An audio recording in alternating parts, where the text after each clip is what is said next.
So, so we're going to get into the case of Ruth Wilson. Is a British. She's a British missing person. She disappeared on the 27th of November 1995. So we're going to get into her family and home life. Ruth Wilson was the eldest daughter of Ian and Nash Wilson. Her mother was born in Wellingborough on the 1st of May 1940 and was given the name Ness Landick by her adopted parents. Ian and Ness were married in 1976 in Newport when Wilson was 3 years old and her sister Jenny a few months old. Ness killed herself on the 10th of December 1982. According, according to the story told by Wilson by the family, Ness' death was a result of an accident fall down the stairs, but her death certificate recorded her cause of death as suicide by hanging. Unbeknown to her family, Wilson became aware of the true nature of her mother's death before she disappeared. Wilson's father, Ian Wilson, married Karen I. Bowen in the last quarter of 1983 in Surrey. Ian and Karen were teachers. He was a head of science at the secondary school, while she was a deputy head of a primary school. Ian also served as a local parish councillor. The family lived in a cottage on the Woolham Lane in Betchworth, Surrey, at the time of Wilson's disappearance. Wilson enjoyed reading, going on a bike, and music. She played electric guitar and piano. She also had a Saturday job working in a music shop. She was a popular local babysitter. She she was studying for her A levels at the Ash Cobb School sixth form when she disappeared. She attended a local church at St. Michael's. She was a member of the choir and played an organ and enjoyed bell ringing. She was described by her friends as having an intelligent and quirky personality with some but close-knit group of friends. Wilson's friends, Catherine and Mare, was due to move to Sheffield, South Yorkshire, and Wilson had asked if she could come with her once she was settled. Wilson went missing a few weeks after Mare moved. Mare's mother recalled that Wilson had slept over not long before she disappeared and had been admitted that she did not want to go home or back home. Wilson did not. Had talked about running away but not suicide. Ian and Karen had a dispute claims, but her home life was unhappy. Her friends and family have also said that Ruth was not suicidal. 2 days before her disappearance, Wilson worked her usual job in the music shop in Docking, then went for a meal with her ex-boyfriend William Kennedy, with who she still maintained a good relationship with. Another friend, Neil Phillipson Kennedy and Phillipson both stated that Wilson paid for the meal. One day before she disappeared, Wilson went for handbell practice at the local church, then went to the youth group in Docking, then back to Kennedy's for a super his soup. His mother gave her some old clothes her family remembered her being relaxed. Wilson's father and stepmother left early for work on that day of her disappearance, leaving Wilson and Jenny to catch the school bus. Wilson's father had an Oxford inspector at the school where he worked. As the head of the science department, he was in a hurry to leave. He recalled that his last saw Wilson listen to a Walkman as he left the home, and he had been in a stressful mood. His last words to Wilson were, "Get out my way, I'm in a hurry," as he pushed past her. At the last moment, Wilson told Jenny that she was not going with her on the bus.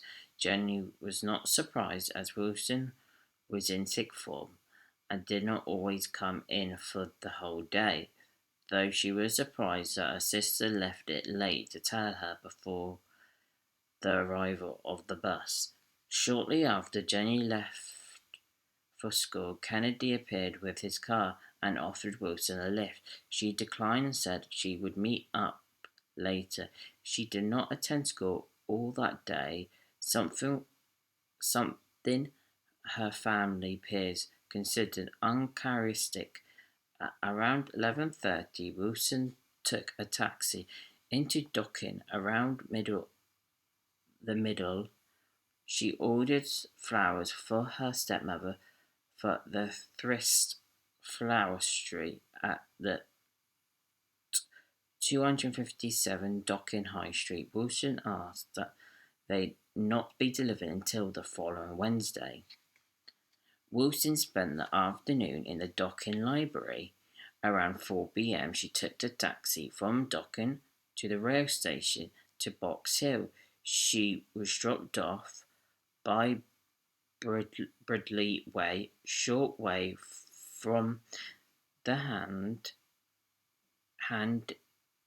Inn pub.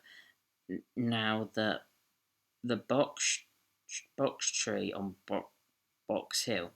The taxi driver stated that Wilson displayed unusual behaviour in that she simply stood still in the rain as he drove off. This was notable as the taxi driver observed that people typically walk away after they have been dropped off. In the other report, the taxi driver stated Wilson appeared to be looking around for someone. The taxi driver was last person to see her at 4:30. At the time of her disappearance, Wilson was wearing a red knitted jumper, black velvet trousers, black pixie boots, and a small lady's watch on her left wrist. She had a small blue duffel bag with a personal steroid and tapes.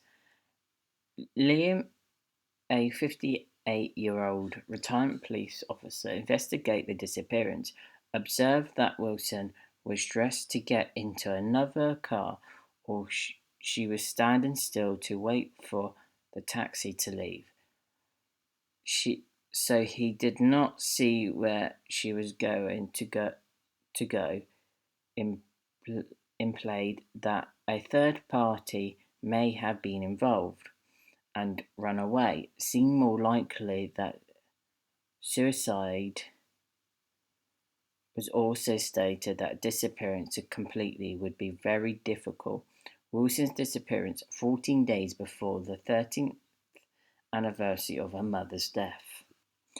Wilson's family became concerned when Wilson did not return home that evening. They had discovered from her school that she did not attend class that day. They telephoned the police and used the information from the taxi driver who dropped Ruth on Box Hill. Reported fairly on, the local police officer conducted a search of the immediate area. That night, Surrey police organised a more extensive search for Wilson with helicopter police dogs and heat-seeking equipment. They searched the Box Hill area but found no solid clues as to her whereabouts. It was subsequently discovered that she would frequently went to Box Hill after after school. She was also concerned about her performance at school and kept a school report from her father and stepmother that weekend. On the 29th of November, the flowers ordered by Wilson were delivered to her stepmother Karen. The flowers were described by Ian Wilson as expensive bouquet. In a subsequent report, there was no note attached to the flowers. Wilson's friend Maya in, interpreted this generation as they stick up two fingers up to her stepmother. On the 1st of December, as a report in the Times newspaper, 29th of December 1995, police found three notes hidden under a bush in undergrowth at top edge of Batchworth Quarry on Box Hill. The note amounted farewell to her father, stepmother, and her best friend, and a teenage boy she knew. Nearby were found empty packets of paracetamol, the tablet and a half-empty bottle of Vidmouth. On the 2nd of December, a large-scale search organised by the police and fire rescue service, which includes 60 volunteers, local members of the public, and school friends, colleagues, and wards from the National Trust. The search entailed police helicopters, track dogs, and a thermal imaging equipment detected the search of Batchworth Quarry end of Box Hill was undertaken by trained search and rescue team along with employees from the owner of the quarry.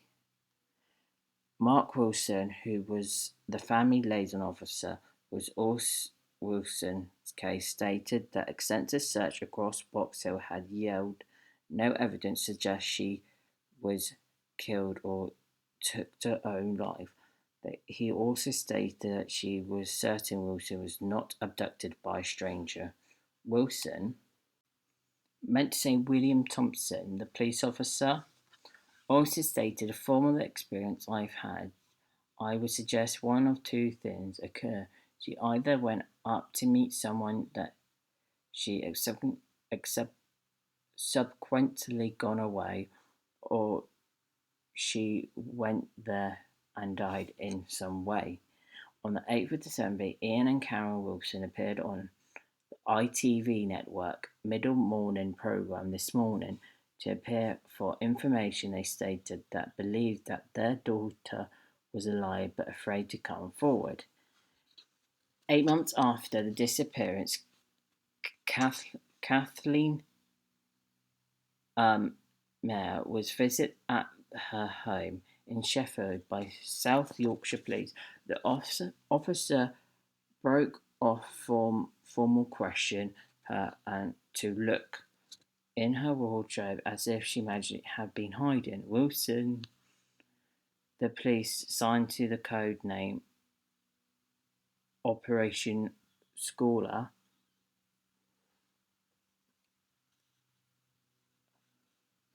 to the case, the unsolved missing person. Case is reviewed on a regular basis and is being led by DCI Alex Surrey Police have stated that the investigation would be reopened if any new evidence or line inquiry came to light. On the first anniversary of her disappearance, a girl thought to resemble Wilson was captured on CCTV at Docking newsagent shop 2 miles from Box Hill. She was dressed and requested a copy of each of the local newspaper because visibly upset when she was told that what one had sold out. The newspaper shop owned the report encountered to the police and saved the CCTV footage. The local newspaper featured a reference to Wilson's disappearance. Wilson's parents stated in an article in the Times on January the 2nd, 1997, that they believe the girl in the video was Wilson. Speak on the 10th anniversary of Wilson's disappearance, a sergeant had the head of East Surrey Police missing persons team stated that in the weeks following Ruth's disappearance, there were some fairly resemble sightings of her in the docking area by people who knew her well. The sightings were reported as fairly further afield as Canada Surrey Avant article by Rebecca Young, dated the 9th December 2008, announcement and an appeal to mark the 13th anniversary of her disappearance. This missing persons team have stated that they are following up on every lead. In 2006, Ian wrote an open letter to his missing daughter, imploring her to come home and asked if anyone had information on her whereabouts. In 2018, in the local newspaper sent out an appeal to anyone who knew Wilson at that time, come forward with any information could share a light on her disappearance. Roxy, who had known Wilson at the school and portrayed her in the police reconstruct the video claimed that Wilson did not drive. She did not own a passport at the time of her disappearance, which would have made a long-distance international travel more difficult. Other friends, Kay, stated, "My belief is that she had planned to do something. I don't know what that would be, permanent or temporary. I also like to believe that someone knows what happened." The same year, John, another superintendent of the Public Protector of Surrey Police, gave a review in this case which stated there are 5 explanations for Ruth's disappearance: drug accident, abduction, suicide or murder, that she had absent herself to. Obviously, there was a documentary about the case, Vanish, the Surrey schoolgirl. So if you want to have a look for that. So today, there are no updates. My belief is she probably went away to start a life and probably a bit upset with her dad for not telling her truth about her mum. And I think she wanted to sort of disappear, get some independence. She's 16. You've got to think back in those days, that's probably, you'd be having a job. So my belief is that she probably did want to get away, and she did, and probably ended up in some sort of trouble. If that's an accident, who knows? But if you've got any information, obviously contact the police about it.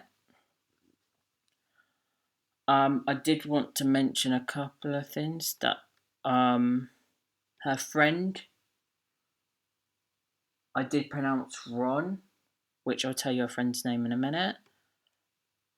But I don't think that's important. But obviously, I'll let you guys know what the name is. I did pronounce Ron in a couple of things in there. But yeah, thank you for watching this, and hopefully, obviously, be back to normal. 1 video a week on a Saturday. And if I can, get another video out, but I'm not sure I will be able to. And take care. So yeah, a friend's name, I kept saying Mare, but her friend's name's Maya. So that was a mistake I made. So sorry about that. And have a good weekend, folks.